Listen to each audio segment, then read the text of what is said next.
But my question is actually uh, in the line of music.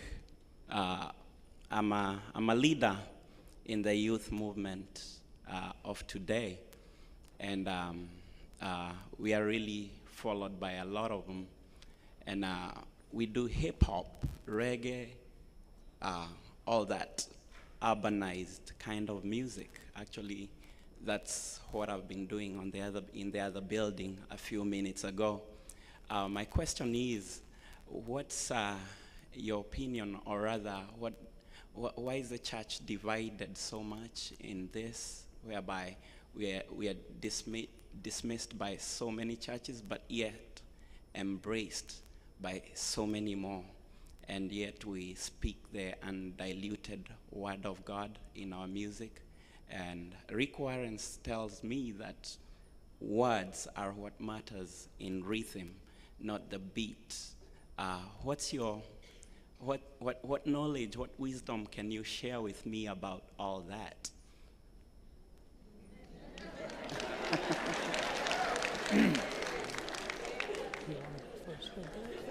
Okay.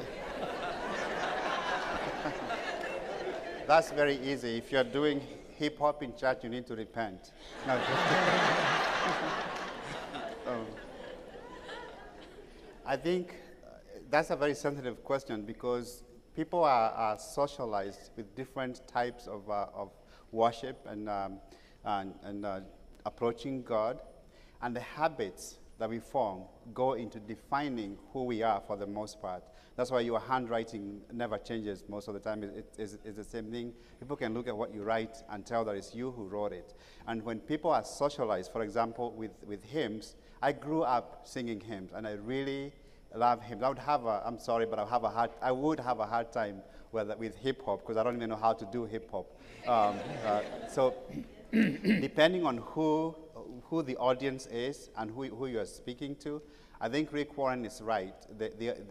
What matters is the message that you're communicating, and also what ideas your music may be giving to the people who are listening to you. You have to be very careful with that as well, because you're communicating not just the words, but also in an environment, a way of looking at things, and you're giving that to the people that you're speaking to. There is a way that you can stand in front of an audience trying to worship God, to lead them to worship God, and end up leading them away from worshiping God. So we have to be careful about all those things.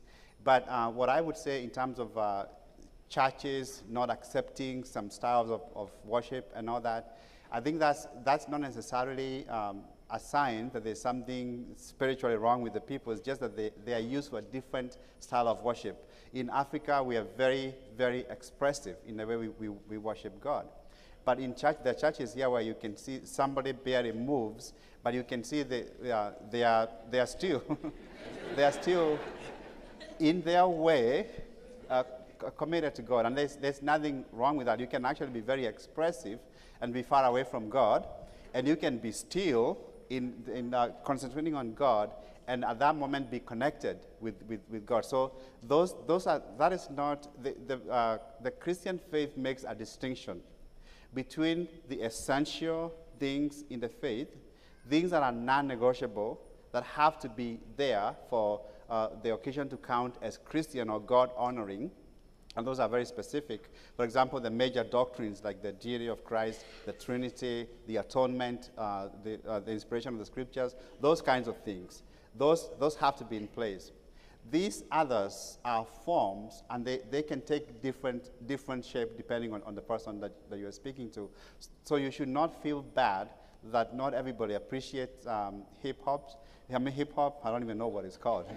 So you shouldn't feel bad that not everybody does, but you should be able to serve God faithfully to the people that you are able to reach, and be able to represent Christ there, because you will end up reaching people that a pastor who doesn't move when he sings is not able to reach.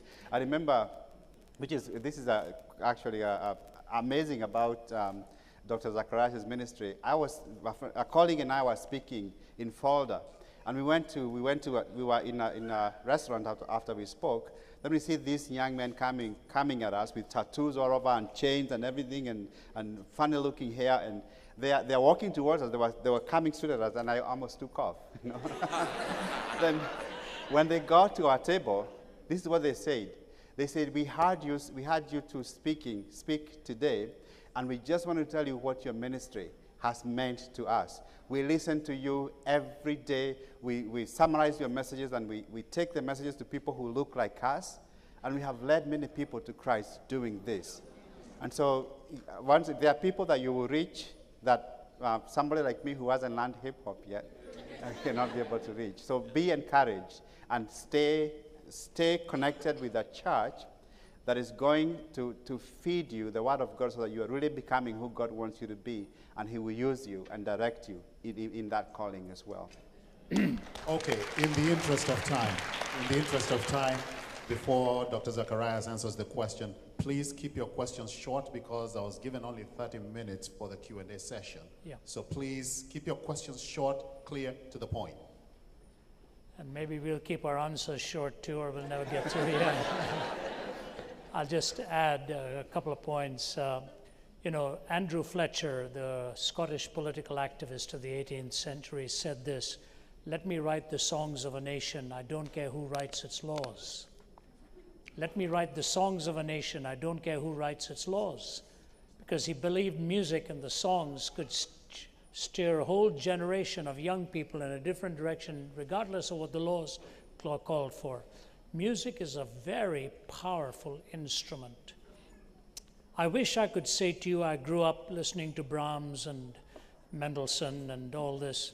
Instead, I grew up listening to the Beatles and Elvis Presley and Cliff Richard, and my dad used to say to me, "What nonsense are you listening to?" You know, he couldn't stand Presley's voice in the background. I used to borrow it from my friends. So I struck middle ground, and Nat King Cole came into the scene, and country music and so on. I enjoyed all of them. Music will keep changing because tastes will fluctuate from generation to generation.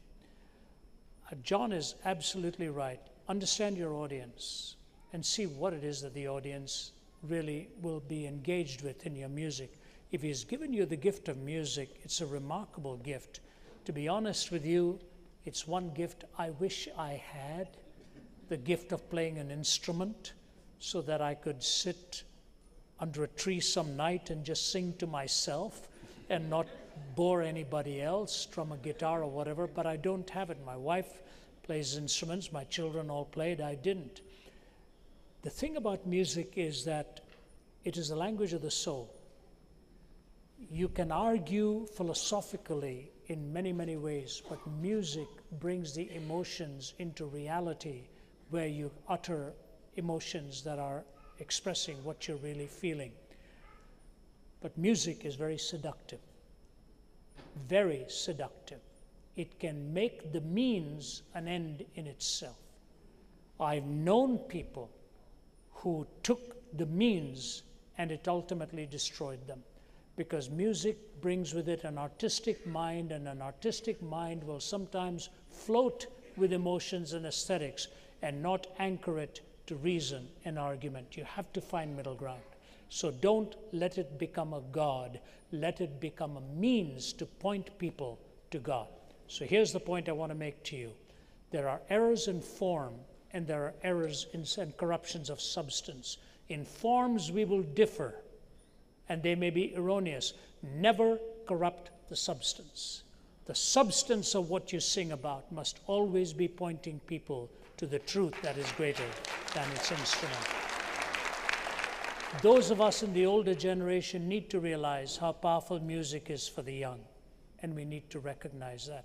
But those who are young need to remember music is a carrier of memories, and if we in our churches forget the older ones, forget the elderly ones, those whose memories have been bathed in certain kinds of songs, and we forget singing those songs, we are amputating them from the past, and that's a cruel thing to do to somebody who wants to live with the memory of all that has gone on in their lives as well. So our churches need balance in understanding the music for the young and the memories for the elderly, and bring together the kind of music that'll connect the present to the future. Because if we forget those in their senior years, when the turn comes for the youth 30, 40 years from now, and they're forgotten too, it'll be a very painful experience. Music should be a connector to memories and retain the substance of truth. That is what I would encourage you to do. Thank you.